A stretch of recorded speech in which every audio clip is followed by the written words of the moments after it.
Hello, welcome to Live Courageous. My name is Musudeen Harold. I am your host. Our topic today is strong but tired, resilience when you feel worn out. I have a special guest today. She's very special. She's my daughter. Her name is Aziza, and she's going to share with you what it looks like when you're strong but you're tired. Resilience is sometimes born out, and we're going to have a good conversation today. Aziza is my daughter and my program manager. She works for Courageous Home Care. So we're very in tune to everything that's going on in the community. And again, that's our topic for today. Well, welcome, Aziza. Thank you. Thank you. I'm glad to be here. Yes. So today we're talking about what it means to be feel strong but tired and how resilience show up even when you're worn down. This is a conversation so many of us need because sometimes beginning with strong one is exhausting. Today, people often get told they're strong, but inside they feel drained. So I'm going to start with a question for Aziza. Have you ever felt like people expect you to be strong when you're actually tired?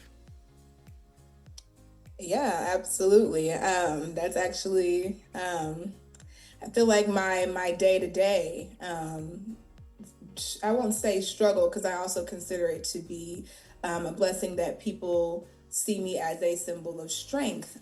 However, that can be tiresome. Um, and just like anyone, everyone needs their time to be able to reset and reflect and be able to just kind of have a chance to just have that area of peace, that bubble of peace. And I think that when people perceive you to be strong, and this is something that I've seen recently. Sometimes strong people don't necessarily get empathy extended to them. A lot of the times, people figure that they have it all together, they have it all figured out, or they usually always figure it out. And so, strong people are rarely individuals that are seen as people that need to be checked on or checked in on. And so it leaves you to kind of have to do your self work because people don't see necessarily the need to give you the same grace that other people that may not be as resilient or may not be seen as resilient, that same grace. And so I think it's a day-to-day battle that I just have to internalize and have to figure out ways to give myself that reflection, that peace, that time to be able to just start over or just give myself that asylum, or have that time with God to be able to be poured back into, Mm-hmm. because a lot of the times being strong, I'd say it's overrated.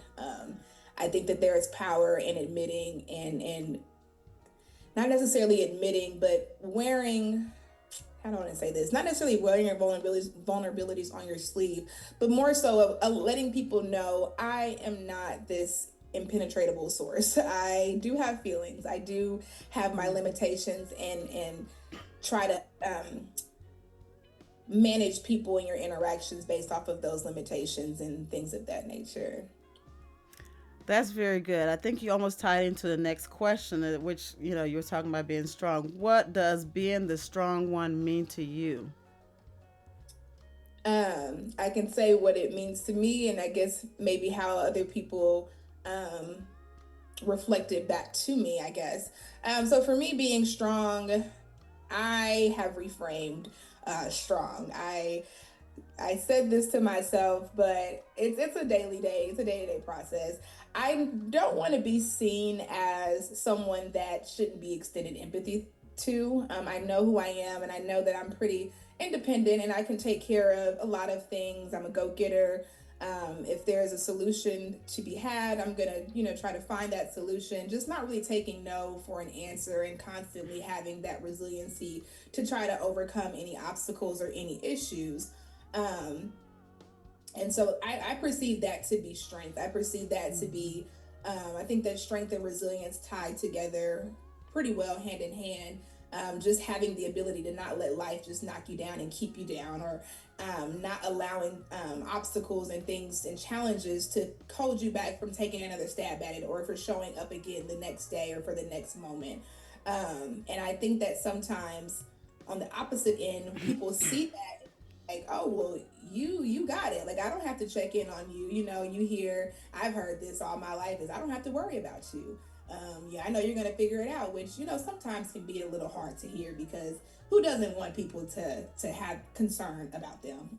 Who doesn't want someone to who doesn't want people to be invested in their emotional well-being? And so I think that strength sometimes can be an overrated narrative for people to place upon you. I get my strength from the Lord, and so I take no credit for my resiliency. I take no credit for my strength because I draw all my strength from God. And so just not putting anyone on a platform that they can't have their moments. I think that that's kind of what we do sometimes when we place people in these strength categories is we're almost putting them on a pedestal as if they are not like everybody else as far as emotionally. Like you can just say anything to them and they aren't gonna waver, or you can just do anything to them and they aren't gonna have any, and they're gonna just be able to take it and take it and take it. When in actuality, a strong person is nothing but a human being that may be putting on a mask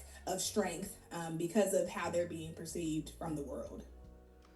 Wow, very well said. And so, with that takeaway, you can have strength and exhaustion, and they both can coincide.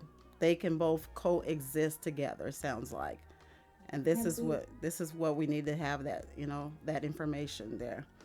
So we are having experiences, and so one of my experiences, you're talking about being a resilient, strong individual. Um, for the ones that do not know me personally, I've started businesses.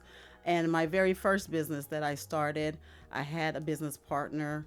And when I chose to leave that business, it was hard. It was a hard decision to make because, again, I started it and then invited someone else to come and join me. And so it took a lot of courage, one, because I'm stepping out on new grounds. Then also the resiliency because, again, there was fear because I'm starting all over. I felt like I wasn't supported, like you were saying, some things that, sometimes you feel like you're out on the land by yourself. And so I felt like I wasn't supported in that move to change directions, but it was a must. I had to do that in order for me to continue to help and move forth in my life and my purpose and my mission. And so that was a very challenging part of my time. That's a season that you always want to go back to because you want to reflect from what you've done and what you continue to do and what makes an impact on everyone. And so, again, the resilience just to continue to look forward and not behind. And that's what kept me going. So that was a good startup point for me and one of my resilience stories. And again, just taking the strength and regardless what the naysayers are saying around you, you have to block those things out of your head and keep moving regardless what the situation is. So don't look at the negative, look about the end goal. What's your end goal? What are we trying to accomplish? And that's what makes a difference. And that's what I hear from you too. Absolutely. And I can even, pose the same question to you of you're seen as a pillar of strength to a lot of people. And we've had these discussions, several times because I think that people, I came from you. And so I think that people also see you as a symbol of strength. And so with that, you get thrown stuff all day long, all day, every day. And then even the way that people communicate with you sometimes, people say things and they expect you to be able to just kind of absorb it all. And my question, I would just pose the same thing back to you of how do you feel that that label of being labeled as strong on you on a day-to-day basis with just like the load that you get placed on. It is a challenge. And again, because I think I'm the oldest child, I've adapted to I need to take care of all of these things. But then sometimes it is tiring. You come to a point where you're not being poured into And so, where do you get your source? So that's when we have to stop, and then we take a pause and then think about what do we need for ourselves. Because at the end of the day, we're human beings, as you said earlier. And so, because everyone feels like I have the answers, so they'll come to you. And a lot of times I'm walking in a door and everyone's calling my name, Miss Busy, Miss Busy. So I understand what you're saying. And everybody wants you to stop everything you're doing, focus on what they're saying, and then take care of that problem. And it gets overwhelming at times. And so I've been putting myself in a position now. I know that you need your needs met, but let me take care of mine first, and then I can help you take care of yours. So I'm starting to flip that script just a little bit, just to help myself in terms of, you know, keeping sane. That's one. Mental health is good, and then continue to help others that are in need. Sometimes the needs are not as great as they are. They just want you to stop everything and focus on what their issues are. So yeah. Yeah, I think that that's a great point. I think that sometimes people don't necessarily understand that sometimes strength has its limitations as well, and nobody can just go Mm-hmm. without needing that that space to be able to kind of recollect themselves and regather themselves. And I think it also, how people, like I said earlier, how people treat you and how they Mm-hmm. talk to you. And I've had some crazy things just said to me because exterior on the exterior, it seems that I just kind of I can take it, I can absorb it, but Yeah. in actuality, it's like you kind of sometimes feel like I don't say a punching bag because it's not all done out of malicious intent. I feel like Mm-hmm. sometimes people try to maybe match your level of strength, Mm-hmm. but I feel like strength gets kind of misinterpreted sometimes. I think Mm-hmm. that I think that like I said, it puts you in this category, the supernatural category, as if you just can't be affected or you can't have your limitations or you can't be overwhelmed. And I feel like strength has layers, and you can be have moments of weaknesses, and you can have Mm-hmm. moments of where you don't feel as sure, you don't feel Mm-hmm. as confident about what's going on, and still be considered, someone that's strong. And so I think that Mm-hmm. that has to be taken to accountability as well. That's for sure. So, do you have a personal story that you would like to share in terms of how this resilience and the strength that you have to pull through each and every day? It could be school, it could be anything. If you have a personal story. Yeah, I mean, I probably could tell 15,000 stories. But here recently, um, I was blessed enough to be able to purchase a home. That experience was my first home that I've ever bought. So that was a new experience for me in general. So I didn't really know what to expect from the process, but I also didn't expect it to be all that it was either. Um, it, the Lord led me to purchase, and then my mom also gave me that encouragement to go ahead and take that leap. And so um, I definitely felt that I was being tried by fire during this process, and my mom could tell you I wanted to give up several times. I think Mm-hmm. every week or maybe every other day I was saying like I don't want to do this. Like I think that this summer was such a trying and taxing time, and for someone that is seemingly a person of strength, that was hard for me. And so exteriorly, people are still, treating me as this strong person that they have, created in their mind. However, internally, they didn't understand the battles that I was facing and the things that I was facing during this time of trying to secure this home. I had some discriminatory things take place as far as with the loan process and having to completely start over. And mind you, during this time I had given up my apartment. My lease was up. And so it was a month that I was, I won't say unhoused, but I was, staying with friends. And for me, as someone that is this strong and independent person, I have never been without housing. And so that was a very, very low point for me, because you have this expectation that people have placed on you like, oh, Aziza has all this figured out. Like she has the Airbnb, she's a businesswoman. She's in school, she's getting her master's, she's a counselor, she's all these different things. And seemingly she always, has it figured out, outside looking in.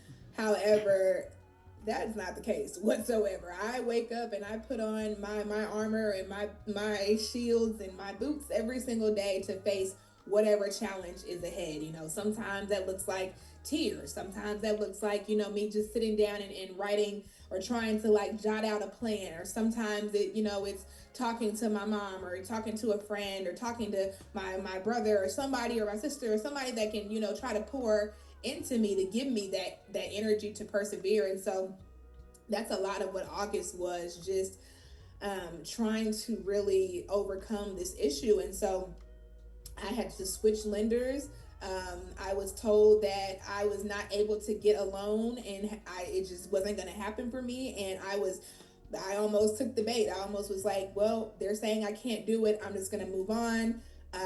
Between my mom and my realtor, they're like, no, like this is unheard of. Like this, there's no reason that you should be dealing with these things. Like you should not be struggling this much to secure this home. And so they pushed me and encouraged me to keep trying and to keep going. And that's why I say, like, sometimes the strength is just all a placebo effect, because I could not draw from my own strength during that process. I was ready to throw in the towel plenty of times. So I was able to switch lenders. They were able to get in there and see, what was going on, like with my credit and things of that nature. And they immediately told me, like, I don't know why they weren't able to assist you. Like, there's your credit and your everything that we're looking for in order to secure you for a loan is aligned, and maybe there's a couple things that we need to take care of, but for the most part, we're not seeing anything that should have stopped you from this process. I was told specifically, if you guys don't know what HUD is the Housing Urban Development, I want to say. I don't hope I didn't misquote that, but the HUD is a big governmental agency that sets, laws and procedures and policies in place when it comes to things like this. And I was told that HUD said that I was not allowed to secure a loan. And so, that also takes from the point of like pushing past your nose. That's also a form of strength too. And that's tied in with resiliency as well.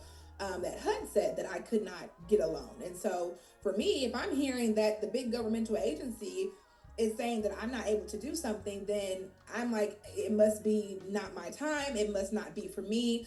And sometimes a delay is not a denial. Always. And so I think that that's also important to remember, that just because something is delayed does not mean that it is denied. And so this new lender was able to get in there and work my file. It took another month on top of the time that I was supposed to originally close. I had gotten up until almost the very end with that previous lender.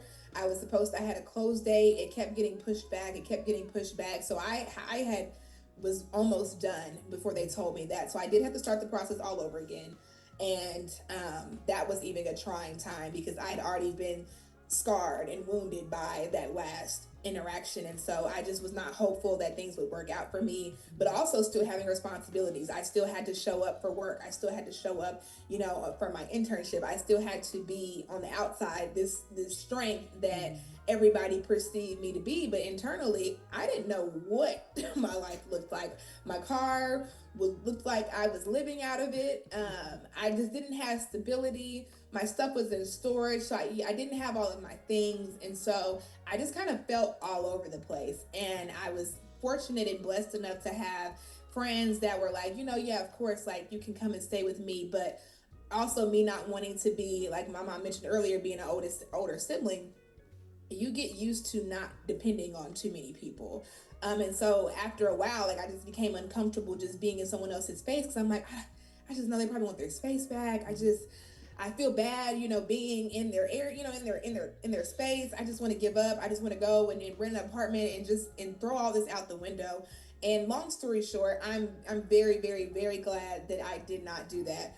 And that I stayed the course, and that I was able to see it through the end, because I was blessed enough to be able to close on my home earlier in September. And that would not have happened without, it's not even my strength, but just people being able to pour into me and being able to be resilient when I was beyond worn out. The title doesn't even, strong but tired. Tired wasn't even the word. I was defeated. I was defeated. You could say half a word to me and I was bursting in tears. I didn't really have capacity to really talk to people too much, because they want to, they mostly ask about the last thing that you were updating them on, which is how is the housing process going. And I had no idea. Those that have gone through the process knows that there's a lot of silent periods where you don't know what's going on. And so I was withdrawing from a lot of people. I hadn't talked to my brother on the phone a lot, just because I knew that that was going to be topics of conversations, and I was barely holding on. The strength that we're referring to was, I don't know if you've ever seen those boards that kids break for karate, and it's a pretty thick piece of board, but one little hit and it can break right open. So it's seemingly strong, but one little tap and it could crack right open. So that's kind of how I felt, just kind of holding it together. And sometimes strength is not linear. Sometimes strength looks like just getting out of bed. Sometimes strength looks like just going to work. Sometimes strength looks like, making sure you do your hair. When you're worn out, you don't really care about all of the extra frivolous things. And so sometimes it can be hard to get out of bed. Sometimes it can be hard to do the work when you feel defeated, like, oh, what am I even doing this for? Because it doesn't matter anyways, because this X, Y, and Z is going wrong. So why? So sometimes strength looks differently. And it's not always, oh, I'm this strong, independent woman who don't need nobody. I can get it done. If you won't do it, I will. If you won't take care of it, I will. So sometimes it's layered. And I think that it's important to leave space for the strength that sometimes just looks like, I'm here. I showed up. I'm here. So that was just that's one little example of, just some recent strength and recent overcomings that I've had to persevere through. But yeah, I'm very glad that I did. That is an amazing story. You guys, you hear that? You can do this. No matter what situation you're in, just think, what is my first step? You just have to take one step at a time. So she's addressed a lot of these questions, possibly. So she kept showing up. No matter what it is, you just show up. Wherever you have to be, don't give up. Because at the end of the day, you do still have that task to get done.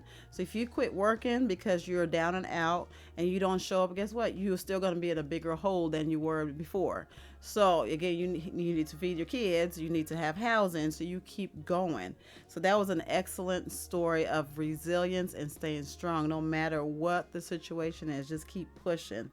So again, resilience is not about pushing harder, but bending without breaking. As you heard her story, she did not break. She had a lot of encouragement. She had a lot of people in her corner to say, don't break. It's not time to break. You have to keep going, because at the end of the day, what the devil tries to do is change your mindset where you can flip and say, oh, I give up. Things are not for me. It's probably not this time. Maybe it's another time. But then you're so close to your blessing. And if you cut that chain, you might not just get to the end point. There's a story out there that there's a person that talks about this story. It says this person was digging every day. They were digging a hole. Okay, they're looking for gold, by the way. And so every day as they dug this hole, and there was nothing there. Okay, so after 30 days of digging this hole, couldn't find anything. They quit. So they told another person what they've been doing, And so that person went and dug the hole. And guess what? They found a pot of gold. So they've dug so much, they were so tired and they gave up. But the next person that came around dug one time and got that gold. So again, you just have to think, what do I need to do? How do I need to pivot? Who do I need to talk to? Who's in my corner? Who's my resources? Who can I draw strength from? Who can I draw information from so I can get what my heart desire? Again, we have a duty here on planet Earth. God wants us to have the things He desires us to have things. So we just have to know, you cannot get to the point where you quit. Okay, that's what our resilience is talking about. Do not quit, no, whatever it means. Okay, so again, back to Aziza, we want to ask her, what does resilient mean to you? I know you've kind of summed it up a little bit in the strength, but what does the resilience per se means to you? Yeah, I think resilience is just the ability to just get back up again. You're gonna get knocked down. You're gonna have days, maybe some weeks that you're like, I was not productive in anything. I feel like I've just been knocked off my path entirely, and that's not necessarily true. But it's the thought process of, I'm gonna try again. I know that I haven't been, upholding what I'm supposed to be doing, but I'm gonna get back out there. I'm gonna try that again. I'm gonna start again. Even individuals, like, say for instance, your weight loss journey, you're working, your fitness journey. You may start and you may be consistent for a couple days, a couple weeks, and then you're like, oh, that was too much for me, and then you just stop going for a couple months or maybe a couple years. But you getting back and deciding, I'm gonna prioritize that again. I'm gonna restart my journey. I feel like that is resilience. Not letting things knock you down and keep you down. It's not that you won't ever be knocked down. It's the getting back up that is the resilient part of it. That is a good answer, you guys. You guys hear that? Getting back up. Don't stay down. Good. So do you think our culture confuses resilience with burnout? Um, I think that I think that our culture confuses failure and burnout. I think that those two kind of get mixed together or kind of interchanged.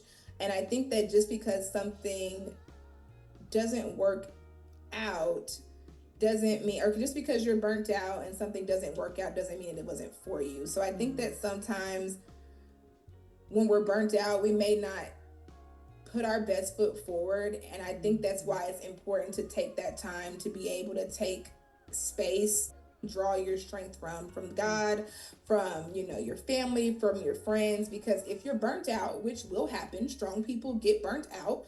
um that's inevitable. I don't think I've met one person or successful person that has not gotten burnt out in their journey. And it could be something that they love to do, something they have passion to do. I think that people think that, oh, I'm burnt out, I wasn't resilient, or I wasn't strong. And it's like there's no issue with having a time that you feel like, I need to reset, I need to reevaluate, I need to go back to the drawing board of where I started, of why I wanted to do this.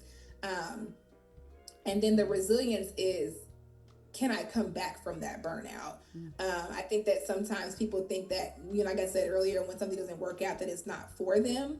And then so that the resiliency never even gets a chance to show up, because they've already decided that it's not for them because it didn't work out. So I think that, I don't know if that necessarily answers the question, but I think that resilience and burnout don't necessarily, it's not a linear thing in that capacity. You could be burnt out and still be strong. You could be burnt out and still, you could be a strong leader that got burnt out. You can be a resilient person that got burnt out. It's just, are you going to get back on the horse is the resiliency part of it. Yes, that is a wonderful answer, because as you're talking, I can relate. I've been doing business for 21 years, and there are times I said, I don't know if I want to do this anymore, because it feels like the weight of the world is on your shoulders, and everybody's looking to you for an answer. And then you think to yourself, do I really want to be in this position anymore to, just to have the answers for everyone? So you do get burnt out. And so that was a good segue into our takeaways for today. Really, real resilience equals, you have to be honest with yourself, because when you fall into those situations, you have to know this is what's going on. And then you take a break, you take a rest break and say, okay, I feel burnt out, I feel tired, people are draining me.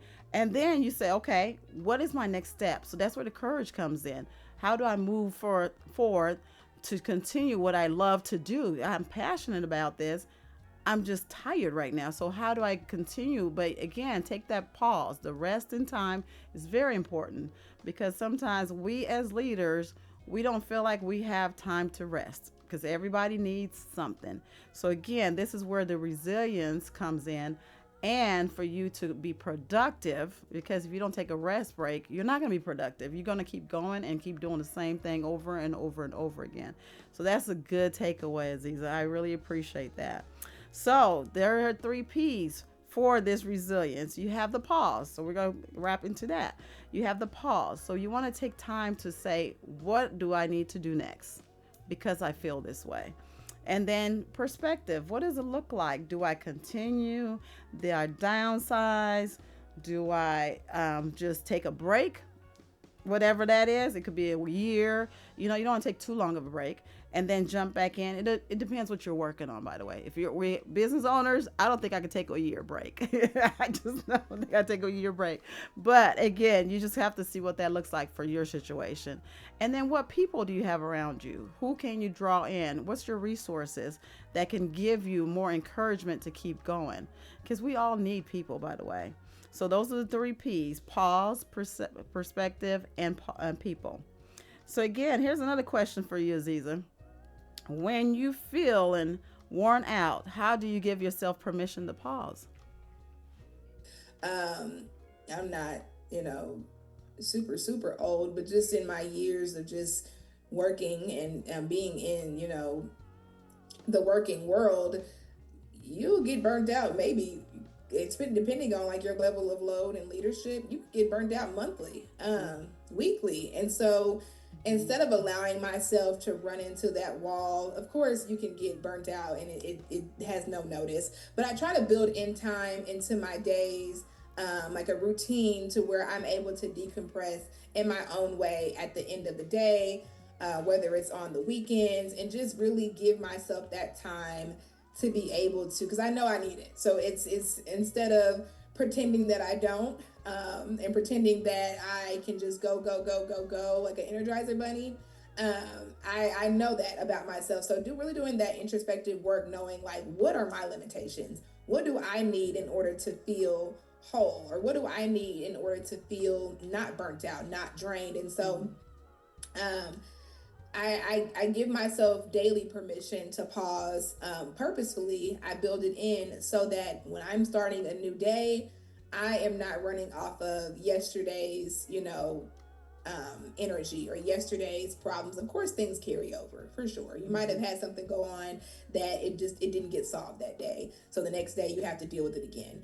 And that's perfectly fine. But I, at least yesterday afternoon, took a time to deconnect from all of those things and just gave myself the space to be able to just be Aziza, not Aziza, the program manager, or not Aziza, the student, or Aziza, the, whoever. I can just be. And so, versus, I never want to get to a place to where I feel like I'm barely holding on because I haven't taken that time. And so I pause daily because I think it's good to have moments of reflection, and everybody's pause frequency will be different. I feel like I need daily pause, I feel like I need daily pauses.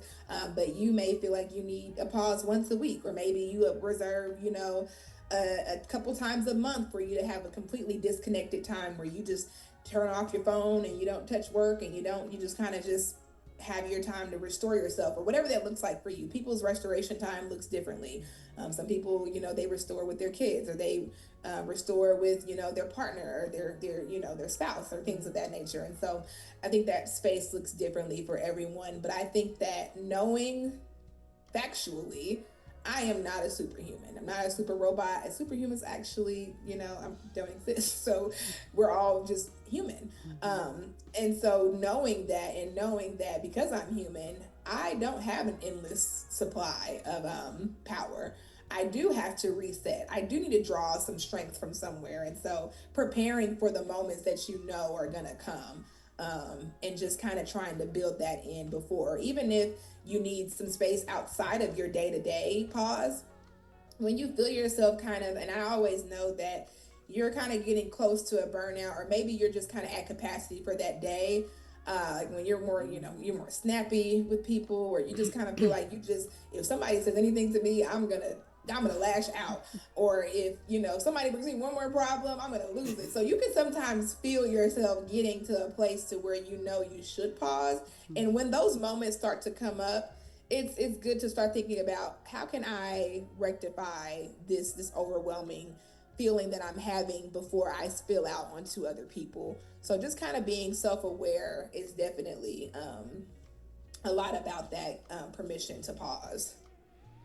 Wow, that is pretty good. And this young lady Aziza has taught me a lot, especially she knows mama. She knows I can keep going. And she says, no, you need to take time for yourself. And so I've learned a lot in terms of just pausing. And again, it's a practice thing, okay? It's not a one and done. It's an everyday thing you have to keep doing and try to be intentional with that pause. So that's what you need to take away from that. Very good. So she kind of mentioned some things that she does when she's running empty. So now the question to you is, who are the people you lean on when you're running empty? Yeah, I definitely say, family. I talk to my mom a lot, and like I said, we she prayed over me and covered me a lot with that housing situation. And I have some really great friends that God has given me that also, even if they don't even know all the ins and outs of what's going on, they can at least lighten my mood or, make me laugh or just take my mind off of the problem, and just kind of have that time to just kind of step away from what's going on and be able to enter a different space. Um, and I think that that's always really important to be able to have people that can take you away from the source of the issue or cover you when you are going through things that are just overwhelming and almost overbearing to where you feel like you're about to crash and burn. Just having family and friends. My brother, he also gives really great advice, and he can break down certain stories biblically that tie into what you're going through and give you examples of strength that we read in the Bible, and be able to say, like, look what Paul did, or look what this person did, and they had their challenges, and this is how they overcame it. So stay encouraged and stay encouraged. And I think that that is also um, great as well. Wow. That's some good stuff, you guys. So, some practical things that you can take away from this is resilience is possible. Again, gather your people who are your network, people that can encourage you, people that can get you back on the right track if you are falling off the track. So, that was good. That's very good there. So, again, one of the questions I do have for you, Ziza. So you're in a different generation than I am, as we know. So, do you think your generation feels more pressure to always be strong? I do, but at the same time, I'm grouped in with Generation Z. I don't feel like I identify with Gen Z. I think that 1997, 1999 needs their own little bracket. But I think that, which is not a bad thing at all. I think that mental health is becoming more talked about and more prominent. I'm getting my master's in clinical mental health counseling, and so I'm a huge advocate for mental health. And I think that it's being highlighted more to take care of yourself and to self care and all of these things. I think that sometimes, um, I'll say, not even as a generation, more so culturally, I can speak to, because I think that as time goes on, we're becoming less resilient. I definitely think that, like when I was growing up, the sports that I was in, the things that, that were preached and taught to us was nothing but resiliency, nothing but, it may be hard, but you don't give up, don't, can't, it's for the cowards, the average, and nobody's in the timid, you can be resilient, you can overcome. And so now you have different things that kind of, enable certain non-resilient behaviors, I will say. But that's a whole probably separate podcast in Yeah. itself. So I would just speak on maybe culturally. I think that, as African Americans, we can be seen as this source of strength historically, and just how we're perceived in the world to be strong. No, don't show, especially like with our young men and our young Mm-hmm. boys, like, don't show emotions. Men aren't supposed to cry, and you're not supposed to have all of these feelings, and men can't have their feelings hurt, and all of these things that are just not true. And so I think that those types of things are what's the pressure to be strong, but not necessarily. I think that as a generation, there's no. It's just getting worse as far as with people being resilient. I think that we allow and we teach a lot of, or enable a lot of things that make our youth not have to persevere as much as we used to be preached to persevere and to overcome. You got a point there because I'm thinking as you're speaking, because again, even though we're in a different generation, in our days they would say you're just going to keep going. There was no such thing as quit, like you said.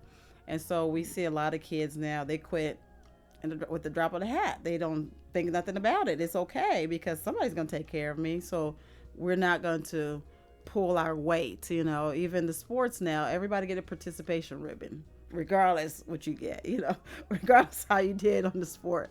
So everybody gets their hand claps and you did a good job and keep going. And so that was a good point there. It's just unfortunately we're not teaching our kids resilience, how they push through the difficult times, and just keep fighting through that. That's something yet to be seen, huh? So how Just do a, yeah, go ahead.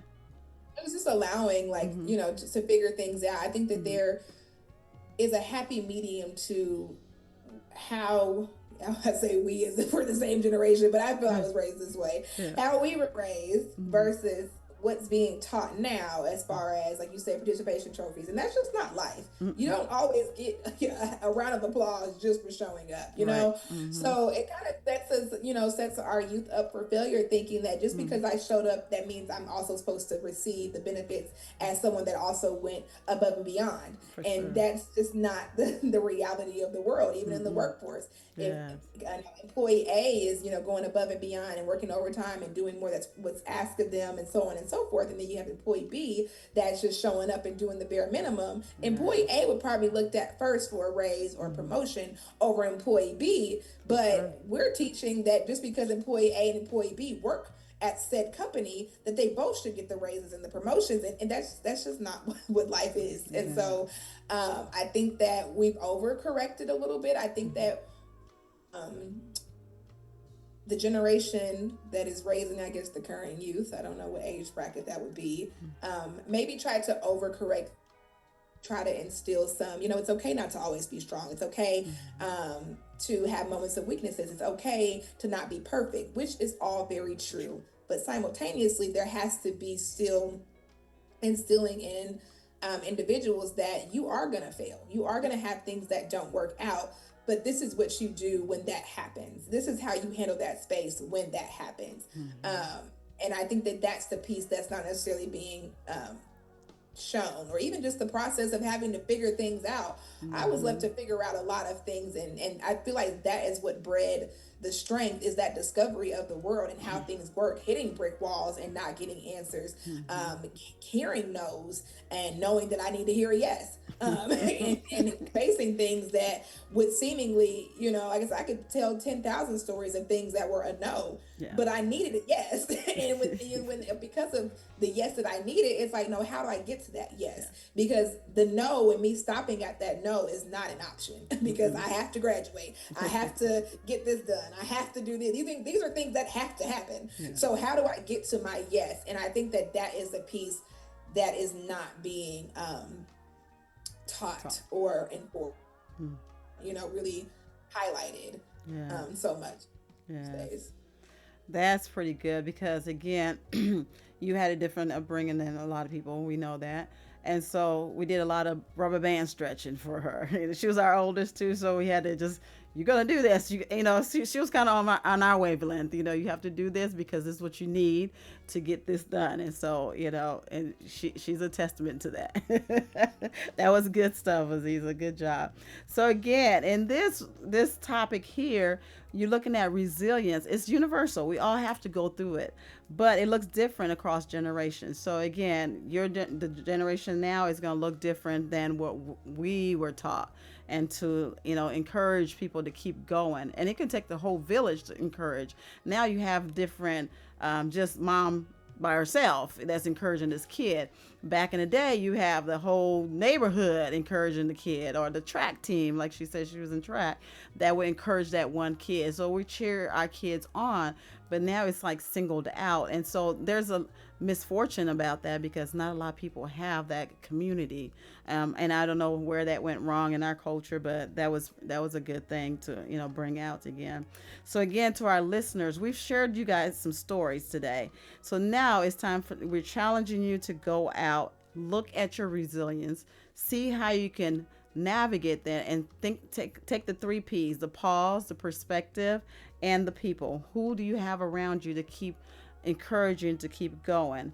So that is your challenge today. Again, where in your life do you feel strong but tired? So just that's some thoughts for you to think about. Where in your life do you feel strong but you feel tired? And we go through this on a daily, okay? And then your challenge is to take one small step this week. So you're going to pause, you're going to seek perspective, and then you're going to lean on people. If you don't have a people, hey, you can call me. But anyway, so you want to make sure you have your people, okay? And again, resilience isn't about being unbreakable. It's about finding strength in the middle of exhaustion. Again, we are so grateful Aziza was able to share with us some valuable nuggets this today. And we are just hoping that you gathered something from this. And again, do not forget to tune in. We have a Facebook page. Like us on Facebook and subscribe to our YouTube channel. Again, I am Musudeen with Live Courageous. Thank you so much for watching. And thank you, Aziza, for being here today. Thank you for having me. Yes.